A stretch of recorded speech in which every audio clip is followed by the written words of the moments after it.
Poliisi n'abakwasisa amateeka mu Nansana Town Council bakedde kuyiibwa mu kifo awatikkirwa takisi ezigenda e Gganda Kyebando. Kino kigendereddwamu okutangira abatakisi okutikkirawo mmotoka zaabwe kubanga abakulira Town Council eno babagobawo. Baagala bano batikkire mu paaka ennene eri mu mateeka. Wabaddewo okuwanyisiganya ebisongovu wakati w'abagoba ba takisi n'abakwasisa amateeka era abamu balabiddwako nga bakutte emiggo.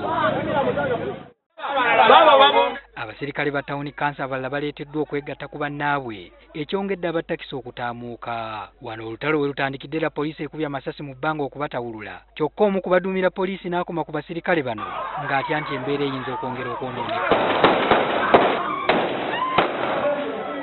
Abamu ku batakisi bakwatiddwa.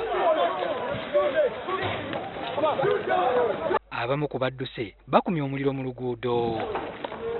Abamu ku bavubuka balumiriza omusuubuzi Marvin Mubiru okuba emabega w'okubagoba ye kye yeegaanye. Paaka gye yakola eri ku mafuta erutamanyi liita mmeka eziriwo omuwendo gwazo obungi.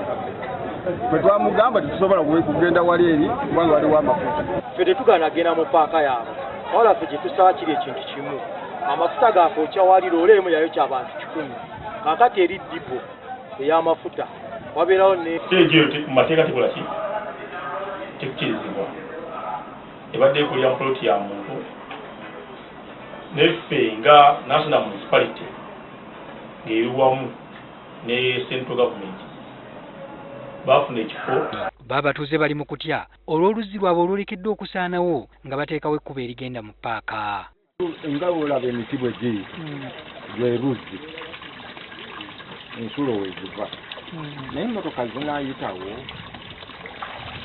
zijja kola ensulo zijja kuziba.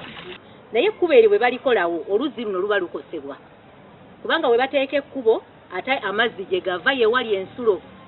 Ye mmeeya wa Nansana Regina Bakitta agamba nti si gwe mulundi ogusoose abakwasisa amateeka e Nansana nga balwanagana n'abavubuka bano.